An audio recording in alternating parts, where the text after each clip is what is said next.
नाज़रीन, आपको मुतला करेंगे कि फैसलाबाद अलाइड हॉस्पिटल के करीब वाक़या मोहल्ला अकबराबाद के मकीनों को पुलिस की जानिब से घर खाली करवाए जाने का हुक्म दिया गया है। हो प्रोग्राम अखर के साथ मैथ्यू सुरोया दोबारा से हाजिर है। मेरे प्यारे भाइयों और बहनों, आज एक दर्दनाक वाक़या दोबारा से फैसलाबाद के इलाका जात में हुआ और वहाँ लोगों ने झंडे लेकर अपने तहफ़्फ़ुज़ के लिए हुकूमत पाकिस्तान से अपील की, लेकिन हुकूमत पाकिस्तान ने अभी तक कोई भी उनकी रहनुमाई नहीं की। जैसे आप देख सकते हैं कि यहाँ मोहतरमा मरीम नवाज जो कि अभी पंजाब की वज़ीर बनी है, उससे लोगों ने दरख्वास्त की कि आपकी सोच और आपके तजर्बात के मुताबिक जो कि आपने एक प्रोग्राम तहफ़्फ़ुज़ और बच्चों के ऊपर किया है, औरतों के ऊपर, उसी प्रोग्राम के अंदर एक ये ख़ानदान भी आते हैं, लेकिन अभी तक वहाँ वज़ीर आला की तरफ से, वज़ीर आज़म की तरफ से कोई भी कार्रवाई सर अंजाम नहीं दी गई। क्योंकि अब वहाँ की जो मिनिस्टर है, चीफ मिनिस्टर को भी चाहिए कि मसीही लोगों के लिए कुछ करे। और ये दर्दनाक वाक़या जो है, ये अकबराबाद जगह का नाम है, फैसलाबाद में लैलपुर से कहते हैं पहले ज़माने में, और मैं तो उसको लैलपुर ही कहूँगा क्योंकि हमारी पहचान जो मसीहों की वो लैलपुर के नाम से है।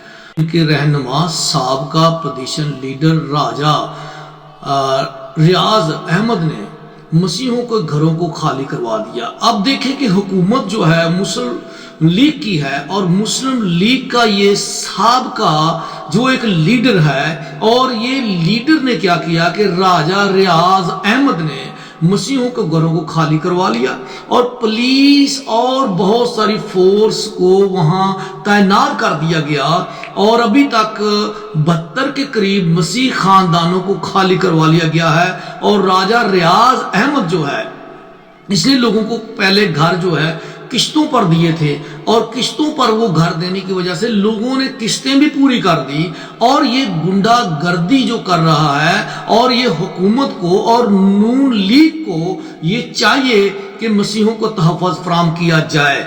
लेकिन अफसोसनाक बात यह है कि उस आदमी ने किश्तों के पैसे भी ले लिए और घर भी खाली करवाए। और वो इलाका मकीनों का कहना है कि राजा रियाज मोहम्मद ने लोगों को जगह किस्तों पर दी, जिनकी कीमतें भी वसूल कर चुका है, और अब अपना अस्र और रसूख इस्तेमाल करते हुए इनके साथ ये जुल्म रवा कर रहा है।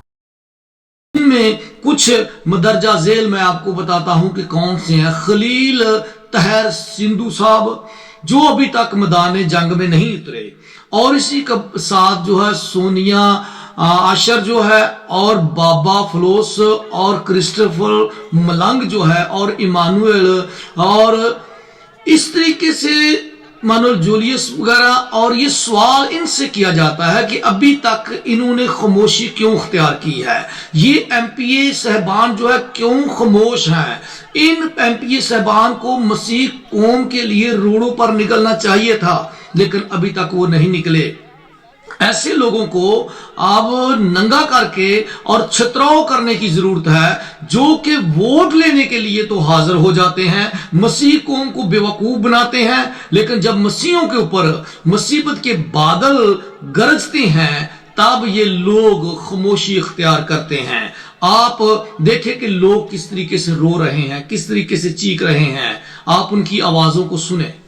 खुदावंद आप सबको बड़ी बरकत दे, और ज्यादा से ज्यादा ये वीडियो को शेयर करें ताकि ज्यादा से ज्यादा लोगों तक इस आवाज को पहुंचाया जा सके। मसीही कौम के साथ हम खड़े हैं, और हम अमेरिका और दूसरे मुल्कों तक भी मसीही कौम की आवाज को पहुंचा रहे हैं। और आप को इन लोगों को जो कि मसीही लीडर हैं, ये क्यों खामोश है, इनको घसीट कर लेकर आना चाहिए। इन्हें अपनी कौम के लिए लड़ने की जरूरत है, खड़े होने की जरूरत है। और वहां पुलिस और बहुत सारी फोर्स जो जमा हो चुकी है, लेकिन उन्होंने मसीहों के घर खाली करवाने शुरू किए, और लोग बड़ी तादाद में रोडों पर बैनर लेकर निकले हैं, लेकिन कोई भी उनकी सुनने वाला नहीं, बल्कि ये लोग खुले आसमान के तले बेयारो मददगार हैं।